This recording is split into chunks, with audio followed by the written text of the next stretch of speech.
우리는 이 주일에 신약 성경의 첫 책인 복음서, 마태복음서를 함께 묵상하고 있습니다. 성경 기자들마다 예수님의 행적을 소개하는데 마태는 마태식대로 예수님을 소개하고 있습니다. 우리가 오늘 마태복음 15장을 읽었는데요. 마태복음 전체가 28장입니다. 28장을 중가운데 딱 나누면 한 15장, 14장 정도로 나눌 수가 있겠습니다. 근데 그 15장에 아주 두드러지게 나타나는 한 사건을 마태는 의도적으로 한 여인의 믿음, 그것도 이스라엘 정통 주류 사회가 아니고 저기 두로와 시돈 지역, 여기 오늘 마태가 밝힌 대로 가나안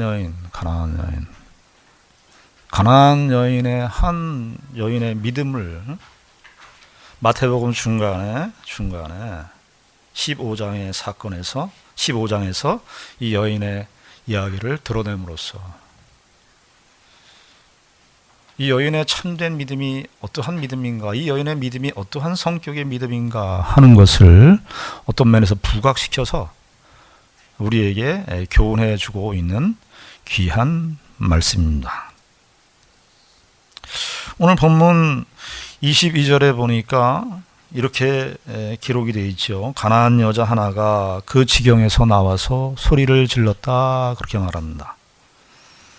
여기 22절의 이 표현은 한글 성경은 이렇게 평서문처럼 일반의 서술 형태로 번역하였습니다마는 원래 헬라어 성경에는 보라라는 말로 시작을 합니다. 보라 이 가나안 여인을. 그러니까 마태는 이 여인, 가나안 땅에 사는 여인, 그리고 여기 본문에 나와 있는 대로 귀신 들린 딸을 안고 있었던, 귀신 들린 딸과 함께 살고 있었던 고통스러운 그 여인. 근데 이 여인을 향해서 가나안 땅이고 하나님의 약속의 땅에서 제외된, 창세기 9장에 의하면 함 족속의 근거, 하나님의 영원한 저주의 지역이라고 할 수 있는 그 가나안 땅, 그 가나안 땅의 여인, 가나안 땅의 여인, 이 여인을 보라, 이렇게 가나안 땅의 이 여인을 봐라. 마태복음 1장 23절에 보면 보라라는 말이 처음 등장하는데, 그때 이 보라라는 말이 누구에게 등장하냐 하면, 보라, 처녀가 잉태하여 아들을 낳으리니 그 이름을 예수라 하라. 그러니까 예수님의 동정녀 탄생에 관한, 예수님에 관한 말씀을 하면서 마태는 보라라는 말로 시작을 했는데, 예수님이니까 그것은 우리가 충분히 공감이 가죠. 예수님에게 집중하고 예수님에게 우리의 모든 시선을 끄는 이 표현은 예수님이니까 그것은 이해가 되는데, 여기 마태복음 15장에 나오는 이 여인은 가나안 여인이고, 마가복음, 동일한 본문을 다루고 있는 마가복음에서는 헬라인이요 수로보니게 족속이라 이렇게 얘기해요. 헬라인이라는 말은 그 당시 때 이방인이다 이런 뜻이죠. 수로보니게라는 말은 수리아 지역의 페니키아에 해당한다 이런 뜻이에요. 그러니까 마가복음은 어떤 면에서 그 여인이 살고 있었던 그 지역의 현재적 지명을 말했다면, 마태는요 조금 더 깊은 차원에서 이 여인의 신분이 얼마나 형편없는 신분인가 하는 것을 드러내기 위해서 가나안 여인이다, 가나안 여인이라고 이야기를 해요. 그런데 이 여인을 똑같이 보라 라는 말로 이 여인을 소개하고 있습니다. 우리가 잘 아는 대로 예수님께서는 이 땅에 하나님 나라를, 하늘 나라를 소개하고 하늘 나라를 증거하러 오셨습니다. 근데 그 하늘나라는 어떤 나라인가? 예수 그리스도께서 하늘나라의 주인이시지만 그 예수 그리스도도 하늘나라에 들어가지만 이런 천한 신분의 여인도 이 가나안 땅, 이제 결론적으로 나오겠습니다만, 이 가나안 땅의 여인, 천한 신분의 이방 여인, 헬라인이요 수로보니게 족속으로 알려진 귀신 들린 딸을 안고 있는 이 여인, 이 여인에게도, 이 여인도 들어가는 천국. 우리가 세상에 살면서 우리의 사회적 신분, 우리의 예전의 과거의 이력들, 이런 것들이 참 세상 사람들 살아가면서 이런 것들이 많이 작용하는 것이 우리가 사는 이 세상이죠. 그러나 주님께서 이루시는 그 하나님 나라는, 하늘나라는 그런 세상의 신분하고 상관이 없는 이런 여인에게까지도 그 하나님 나라가 증거되는 그런 복음의 역사를 사실은 마태는 의도적으로 강조하고 있습니다. 그런데 우리가 오늘 이 본문을 보면 예수님께서 이 하늘나라를 이 여인에게 소개하러 온 것 치고는 예수님과 이 여인의 대화가 참 아주 우리가 일상적으로 생각할 때 여러분들 우리 대화하면서 사람들이 대화를 하면서 살아가는데 우리가 여러 가지 대화가 있을 수 있지만 여러분들 이런 대화를 여러분들 보신 적이 있으십니까? 예수님과 이 여인의 대화, 오늘 우리가 본문 읽었습니다. 오늘 처음 읽으신 분들은 이게 무슨 말인가 생각할지 모르지만 예수님께서 사실은 이 여인을 굉장히 무시하는 거예요.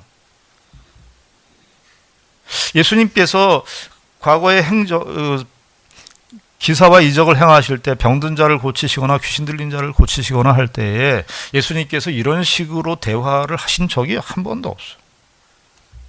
유일하게 딱 한 번 이 본문. 그것도 이 여인은 너무나 상처가 많은 여인이에요. 우리가 생각할 때 오히려 요한복음 4장의 사마리아 성에 있는 여인보다 더 상처가 깊은 가나안 땅에 사마리아 성은 그래도 이스라엘 지역 안에 있는 땅인데 이 드로아 시돈 가나안 땅, 이것은 하나님께서 하포녀, 하나님이 포기하신 남자, 하나님이 포기하신 여자, 하포남, 하나님이 포기하신 남자가 태어나는 그 지역이 가나안 지역이었어요. 그런데 이 여인을 이런 상처가 많고 이런 지역의 여인이면 우리가 더 어떻게 해야 됩니까? 우리가 상식적으로 생각할 때 더 많이 배려하면서 그러시냐고,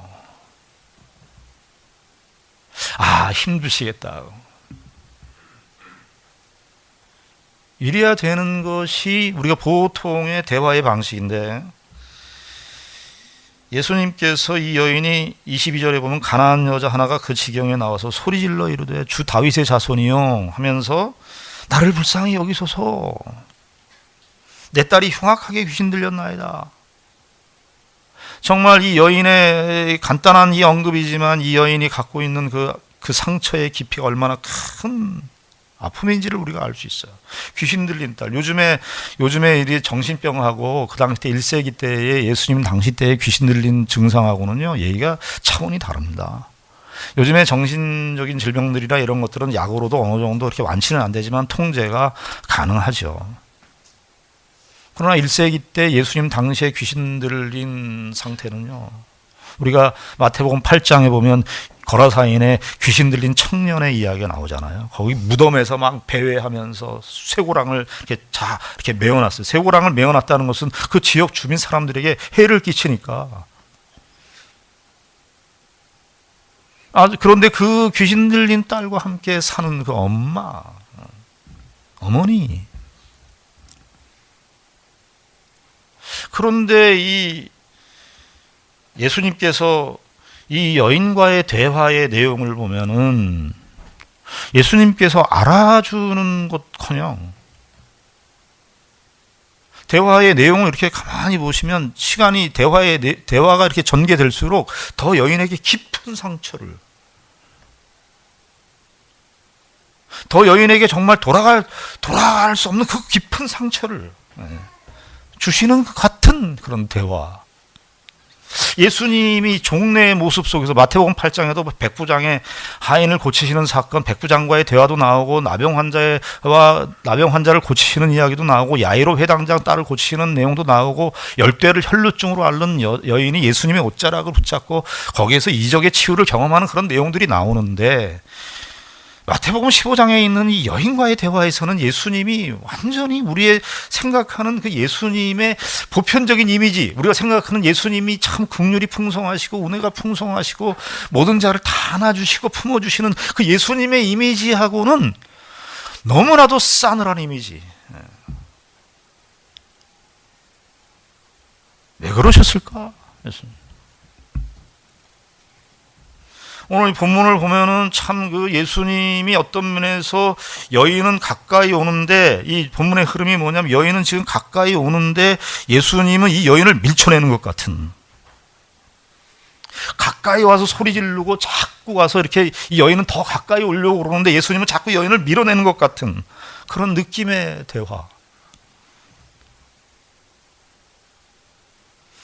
여기 사실 22절에 이 여인이 처음 고백한 주 다윗의 자손이요 하는 이 다윗의 자손이라는 말은 그 가나안 지역에 사는 두로와 시돈 이방 지역에 사는 그 사람들은요, 이 메시아가 온다고 그럴 때 유대인 메시아라고 생각을 해서 유대인 출신 아무리 훌륭하고 능력 있는 메시아라고 할지라도 그들은 거부했었습니다. 그런데 이 여인이 예수님에게 고백한 다윗의 자손 예수여라고 하는 이 고백은, 여러분 마태복음 1장에 예수님을 소개할 때 아브라함과 다윗의 자손 예수 그리스도의 세계라, 구약 성경이 예수 그리스도를 메시아 예언을 이야기할 때 가장 많이 두드러지게 쓰는 인물이 누구냐 하면 다윗입니다. 다윗. 왜냐하면요, 이 예수께서 오시는 이 예수께서 이루시려고 하는, 예수께서 성취하시려고 하는, 예수님께서 이루시려고 하는 이 하늘나라, 이 하나님 나라를 지상생애 속에서, 이스라엘 역사 속에서 지상생애 속에서, 야, 그래도 그 하나님 나라가 이 땅에 펼쳐졌을 때 그 나라가 어떠한 나라일까? 이 지상에 부족하지만 이 지상의 하늘나라가, 이 땅의 하늘나라가 펼쳐졌을 때 어떤 나라가 가장 긍정적인 모습일까 할 때에 떠올리는, 이스라엘 백성들이 떠올렸던 나라가 뭐였냐면 다윗이 이룩했었던 그 나라였습니다. 다윗의 통치하에 있었던 그 나라. 그래서 이스라엘 백성들, 1세기 때 사는 이스라엘 백성들은 하나님 나라 그럴 때 무슨 나라를 항상 연상시켰냐면 다윗이 통치했었던 그 나라, 다윗과 솔로몬이 통치했었던 그 나라, 하나님의 샬롬이 그냥 가득했던 그 나라, 진정한 하나님의 통치가 이루어졌던 그 다윗과 솔로몬 시대의 지상 왕국을 염두에 뒀었습니다. 그래서 다윗의 자손 하면 이것은 이스라엘의 정말 정통적인 구약의 성경의 메시아에 대한 예언을 충분히 인식할 뿐만 아니라 정말 고대하고 소망하고 기다리던 그 메시아를 이야기할 때 다윗의 자손이라. 그런데 이방 여인인 가나안, 그 이방 여인뿐만 아니라 가나안 여인. 여러분들 열왕기에 보면은 북왕국 이스라엘 역사 속에서 가장 배도하고 하나님을 떠났었던 그 시기가 언제였냐면 아합과 이세벨의 시대였습니다. 이세벨이 어디 출신이냐면 시돈이었어요. 시돈. 갈릴리에서 한 40km에서 50km 떨어지는 해안가에 있는 지역이었어요. 그 지역은 정말 선한 것이 나오지 않는 그 지역이었는데, 근데 이 여인이 다윗의 자손이여 불쌍히 여겨주소서. 참 귀한 고백 아닙니까? 내 딸이 흉악히 귀신 들렸습니다.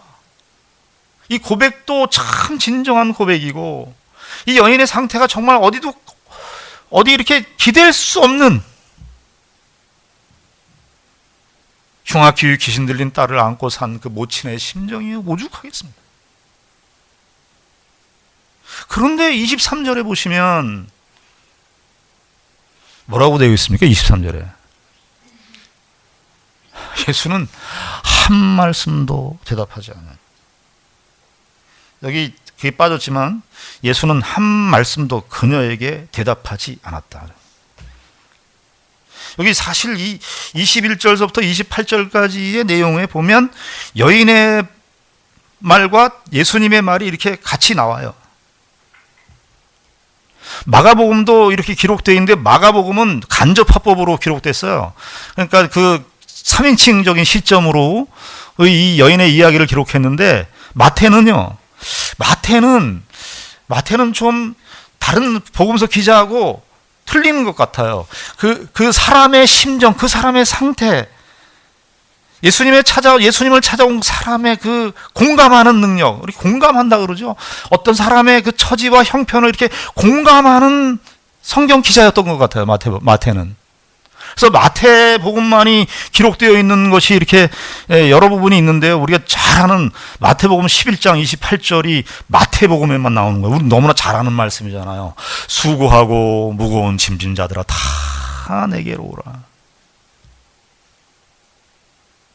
근데 마태는 이 여인과의 대화를 기록하는데 마가복음은 3인칭적인 시점으로 기록하고 있다면은 이 마태는 직접 화법으로 여인이 주도권을 갖죠. 여인이 먼저 오죠. 22절에 가난한 여자가 다윗의 자손이요.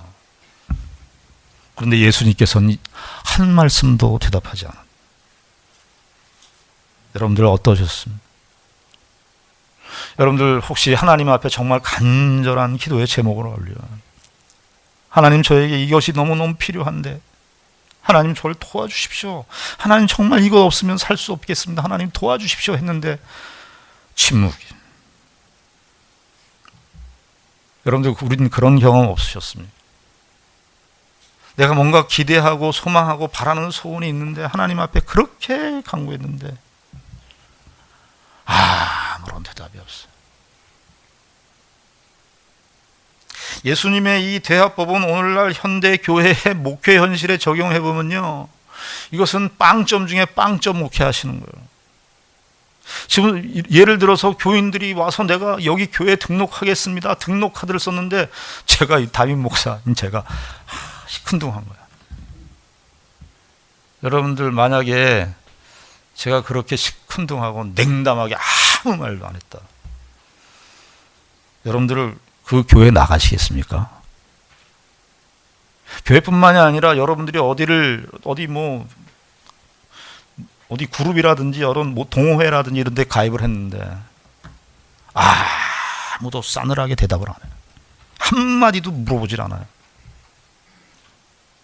여러분들 그거 뚫고, 그 마음의 시험을 뚫고 마음의 시험을 넘어서서 나올 수 있겠습니까? 그런데 23절에 보시면 예수는 한 말씀도 그녀에게 대답하지 않으셨다. 우리의 신앙생활 하면서 다들 이 경험이 있으실 텐데 주님이 나한테 대답을 안 하는 것 같아요. 주님, 나 그렇게 기대하고 소망하고 소원해서 주님한테 얘기를 했는데, 주님한테 간구했는데 주님이 나에게 아무런 대답도 안 하세요. 욥기의 이야기를 아십니까? 욥기. 성경이 욥기가 아주 깊은 내용을 다루고 있습니다. 욥기가 엄청난 재난을 겪잖아요. 그런데 하나님한테 부르짖는 답이 없어요. 답이 없어요. 침묵하세요, 하나님.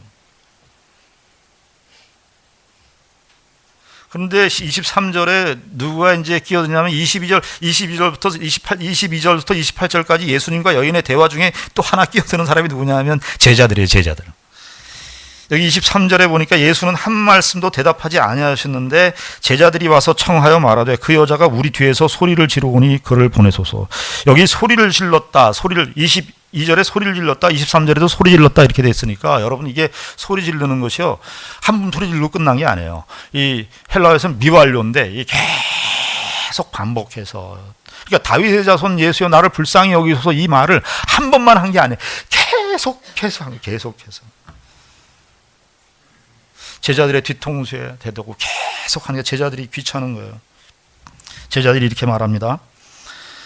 23절에 보면 그 여자가 우리 뒤에서 소리를 지르오니 그를 보내소서.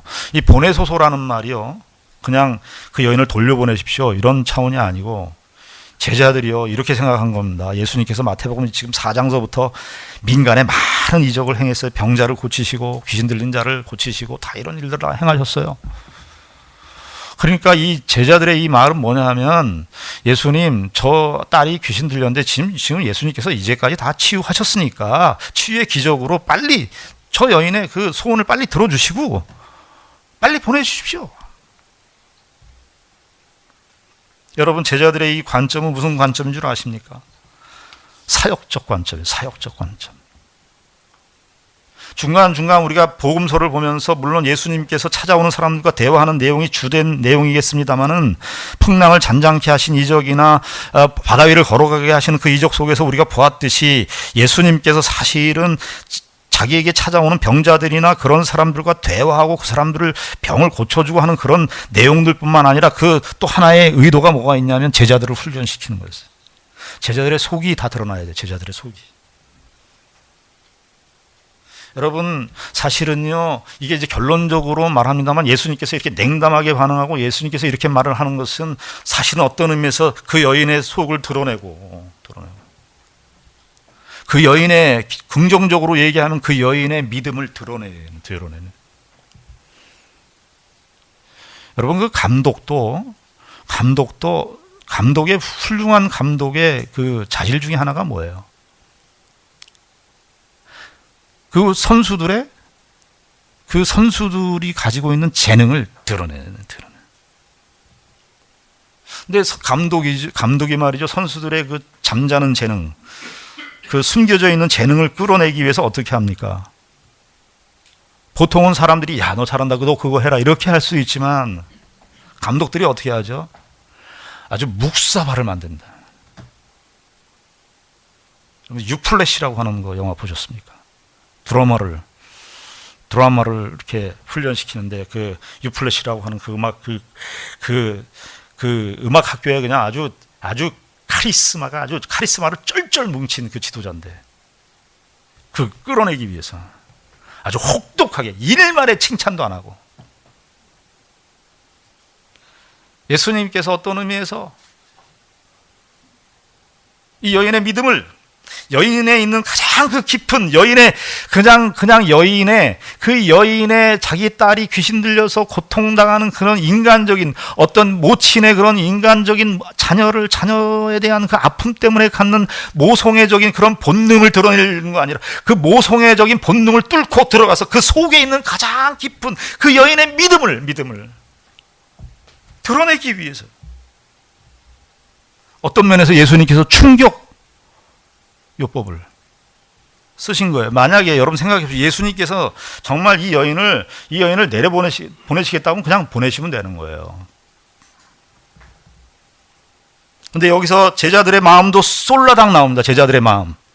제자들은 지금 예수님이 행하시는 그 사역을 보면서, 예수님께서 기적을 아침 저녁으로 행하시니까, 민간에 많은 표적을 행하시고 병자를 고치시고 하는 일들이 늘 다반사였으니까, 제자들이 생각할 때에는 이것이 너무 쉬운 일이고 당연한 일인 거예요.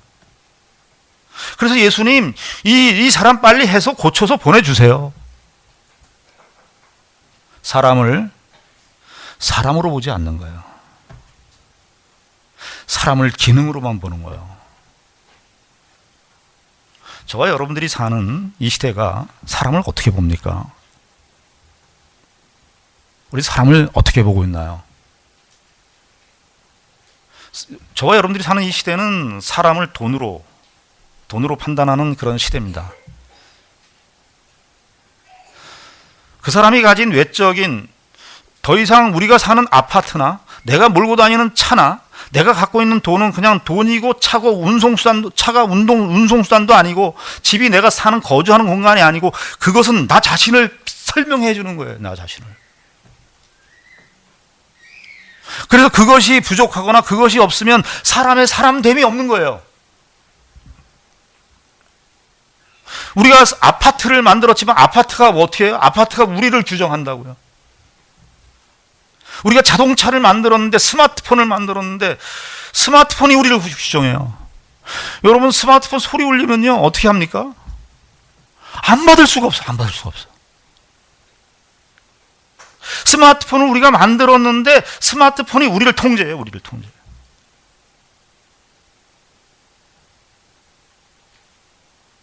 우리가 차도 만들었는데 차가 우리를 통제하고 우리를 구분해요. 아무리 아니라고 해도 그렇게 의식이 들어와요. 왜? 늘 보니까.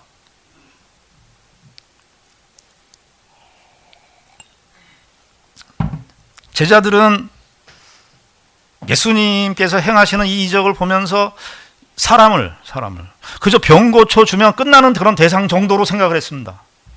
예수님께서 사실 이 땅에 오신 목적은 병자들을 고치고 병자들을 치유하시는 것이 1차 목적이 아닙니다. 예수님께서 이 땅에 오신 것은 그 깊은 근원에 있는 죄의 문제, 첫사람 아담의 범죄로 말미암는 하나님을 떠난, 생명을 떠난 인류의 보편적 실상. 그래서 나중에 어떻게 돼요? 믿음이라는 말을 써요. 이 여인의 믿음, 너희 여인의 믿음이 크도다. 바로 그 믿음의 도리를 천명하기 위해서 오직 그 믿음만이 우리가 상실했었던 하나님 나라, 그 에덴 동산, 하나님이 함께 하시는 그 영원한 생명의 나라, 그 생명의 나라를 누리는 유일한 조건은 믿음일 수밖에 없음을 사실은 말해주고 있는 거예요. 예수님께서 사실은 이 여인의 이제 상태에, 심령의 상태가 있는 층 위를 자꾸 파고 들어가는 거예요. 대답을 안 하시는 겁니다. 우리도 하나님께서 저와 여러분들의 인생 속에서 예수 믿고 왜 바로 천국 안 가죠? 우리 예수 믿고 바로 천국 갔으면 좋겠는데 왜 이 땅에 남아있죠? 우리를 뚫어야 돼요. 우리를. 내가 뚫려야 돼요. 인간의 마음처럼 강한 게 없거든요. 북한 핵보다 더 무서운 게요, 사람의 마음입니다. 사람은요, 다른 사람 다 죽어도 자기만 살면 괜찮다고 생각하는 게 우리예요. 우리가 뚫어줘야 돼요. 이 여인이 갖고 있었던 두로와 시돈, 가나안 족속이 갖고 있었던 그것까지도 예수님께서 그것을 건들죠.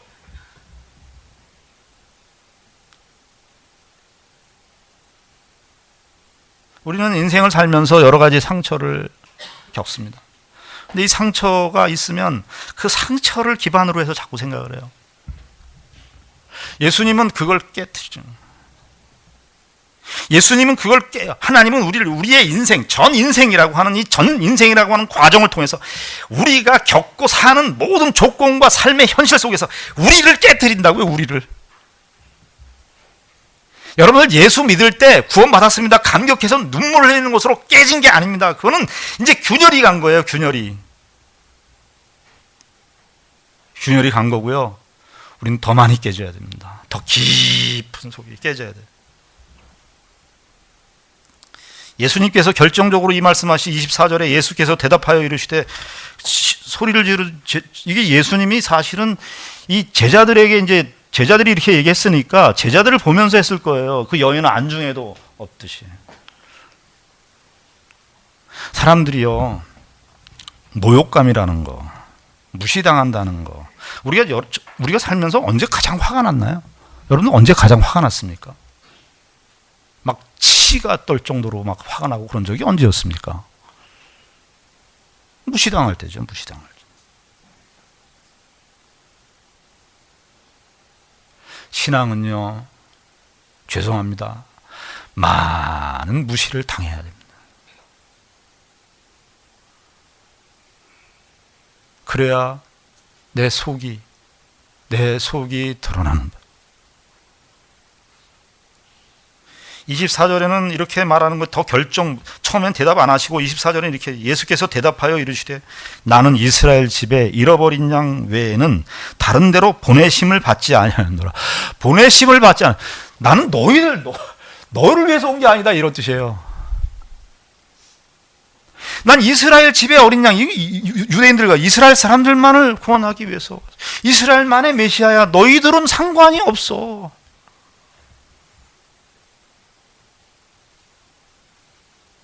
우리는 첫 번째 시험에도 그냥 통과가 안 되지만 두 번째 이 말 들으면 에이 잘 먹고 잘 사시오 이렇게 할 거야. 에이 그래 이스라엘하고 평생 사시오.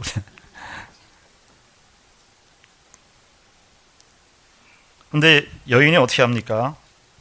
25절 우리 같이 읽습니다. 25절 시작. 여자가 와서 예수께 절하며 이르되 주여 저를 도우소서. 여기 근데 22절에는 다윗의 자손이여 이렇게 하면서 왔어요. 그리고 막 계속 소리 질렀어요. 근데 25절에 이 여자의 특징적인 동작이 하나 나오는데 여자가 와서 예수께 어떻게 했어요? 절했대요. 절했대. 이 여자가 그러니까 뒤에서 제자들 뒤에서 이렇게 얘기를 하다가 아니 예수님이 이스라엘에 잃어버린 양 외에는 내가 이스라엘 집에 잃어버린 보내심을 받지 않았어. 아마 단호하게 얘기했을 거예요 예수님께서. 그런데 그러면 주춤한다든지 좀 거리를 뛴다든지 아 정말 저게 맞아?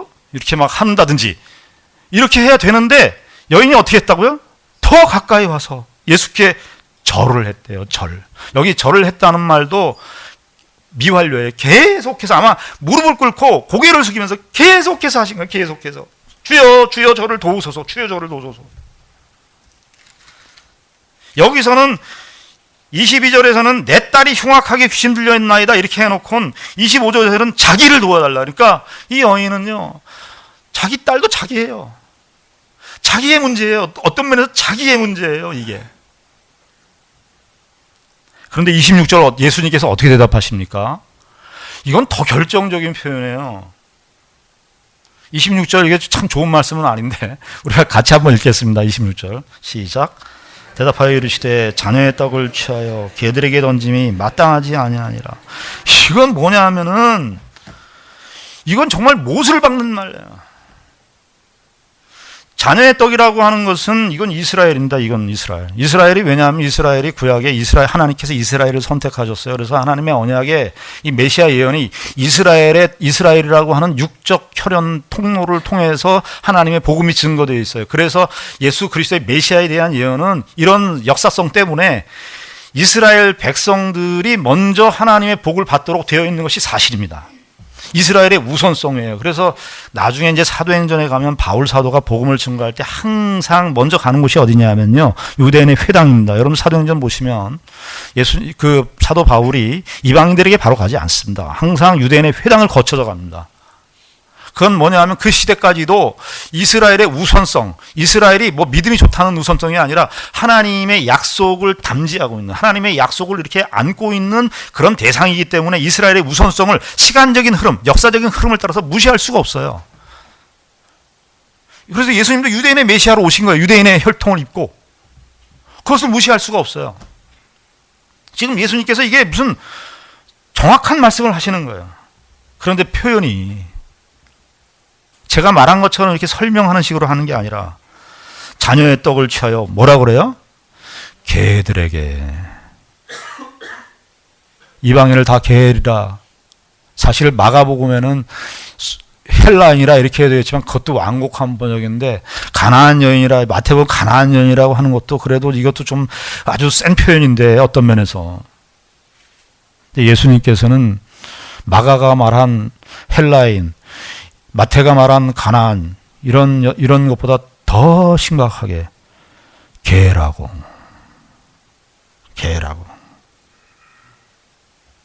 인간이 개라고. 저 여러분들 누가 당신 개야? 그건 죽죠. 그냥 아주 그냥 난리가 나는 거죠.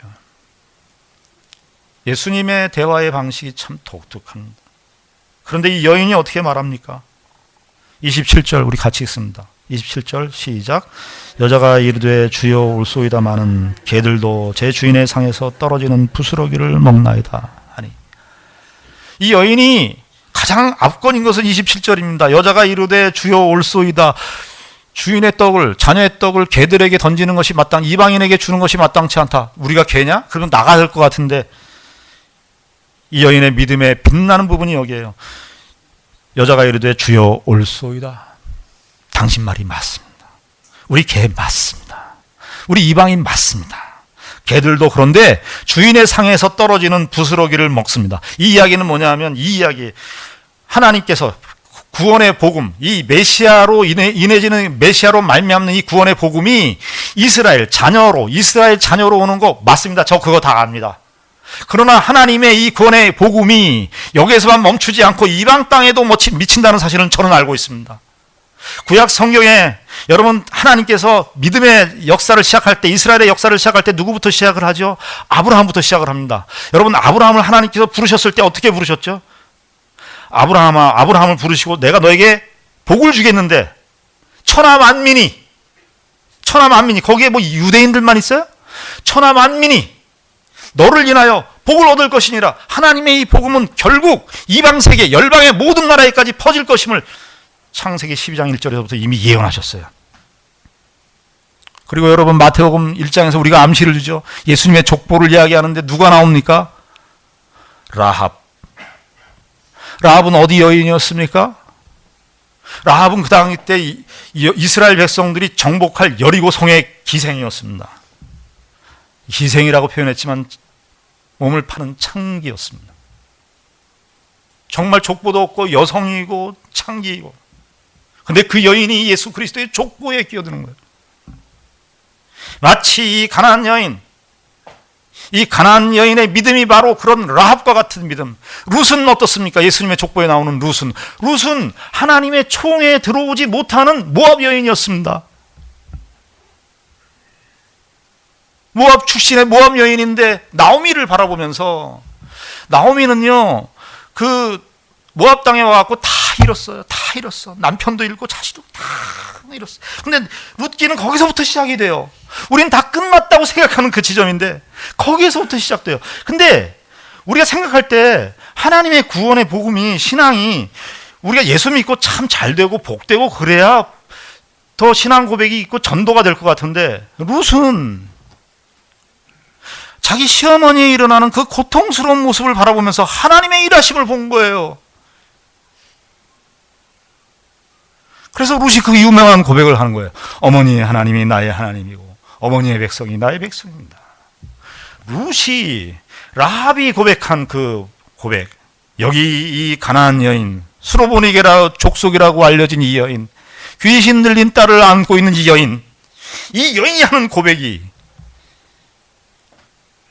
라합이 고백했던 그 고백, 룻이 고백했던 그 고백과 하나도 떨어지지 않는 그런 고백인 것입니다. 하나님께서 그 약속의 경로를 따라서 그렇게 온 거 압니다. 그러나 하나님께서 궁극적으로 하나님의 이 복음이 이방 나라 모든 나라에까지도 오실 것임을 저는 압니다. 주인의 상에서 떨어지는 음식이 우리에게도 미칠 줄을 압니다. 이 고백을 하는 것입니다. 28절에 어떻게 되죠? 28절 우리 결론인데 같이 읽습니다. 28절 시작.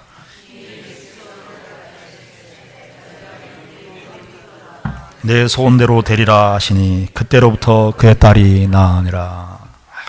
이에 예수께서 대답하여 이르시되, 예수께서 대답하다. 예수께서 처음엔 대답을 안 하셨는데, 그리고 대답하신 것이 이스라엘의 잃어버린 양 외에는, 그리고 그 대답하신 것이 자녀들의 떡을 개들에게 취함이 맞다. 그리고 마지막에 대답이 나오는데, 여기 마지막에 대답은 28절에 그냥 27절까지는 그러나 예수께서 말씀하셨다 이렇게 되어 있는데, 28절에는 토테, 헬라말로 토테, 그때에 비로소 예수께서 대답하셨는데, 여자여 내 믿음이 크도다. 내 믿음이 크도다. 여러분, 이방 여인 수로보니게, 가나안 여인, 귀신 들린 딸을 안고 있는 여인, 고통스러운 여인, 그 여인의 그런 조건들 아무 상관없어요. 믿음은, 복음은 우리가 가진 이 세상적 조건, 이 땅의 가치로 얼룩진 그런 것들하고는, 복음하고는 전혀 상관이 없습니다. 그 마음 속에, 그 심령 속에 예수 그리스도를 고백하는 이 믿음이 우리에게 있느냐를 묻는 것입니다. 저와 여러분들의 생애 속에서 예수 한 번 믿고 나 예수 믿고 그때 기도원에서 눈물을 흘리고 예수 영접해 갖고 난 이제 천국 갔어, 이게 아니에요. 저와 여러분들의 생애 속에서 끊임없이 이 질문을 던질 거예요. 우리의 깊은 심령 속, 우리의 삶의 속속을 찍고 들어와서 우리 속에 내 자신의 가장 깊은 존재의 근원을 드러내놓고 예수 그리스도 앞에 무릎을 꿇을 것인가? 이 예수 그리스도 앞에 나오겠는가?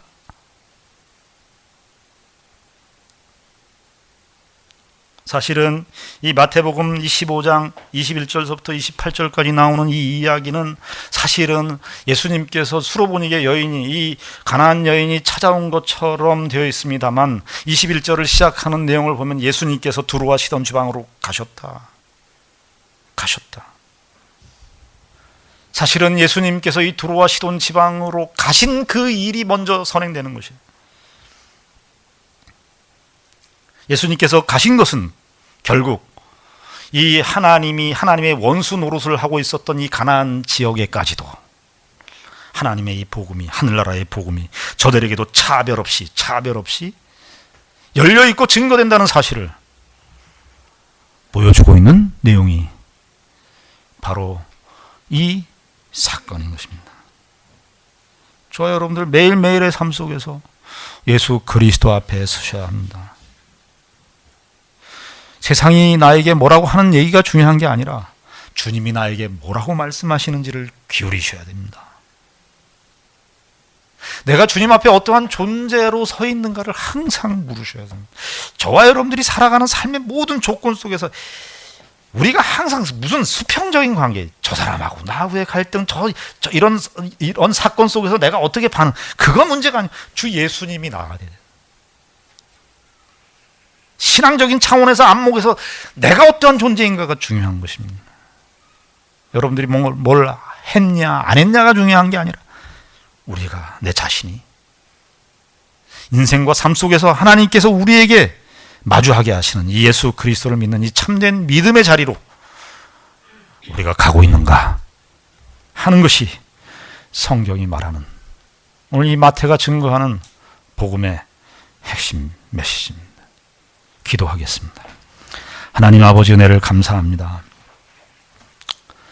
가나안 여인, 고통스러운 딸과 함께 사는 한 여인이 예수님을 만났는데 그 여인의 믿음이 참으로 놀라웠습니다. 예수를 참으로 알고 예수를 다윗의 자손으로 참된 메시아로 고백하는 그 한 여인의 믿음을 우리가 함께 생각했습니다. 아버지 하나님, 우리도 이 하나님 앞에 우리의 심령을 꺼내놓을 수 있게 하시옵소서. 하나님을 밀쳐내고 조그만 시험 때문에, 이런저런 우리의 여러 가지 생각들 때문에 하나님 앞에 가까이 나아가는 것을 방해하는 것이 있는지 돌이켜보게 하여 주시고, 결국은 주님 앞에 우리가 서야 할 것임을 우리가 이 말씀을 통해서 다시 한번 확인하고 주님을 믿는 참된 믿음으로 승리하는 우리의 인생 될 수 있도록 축복하여 주시옵소서. 예수님 이름으로 기도드리옵나이다.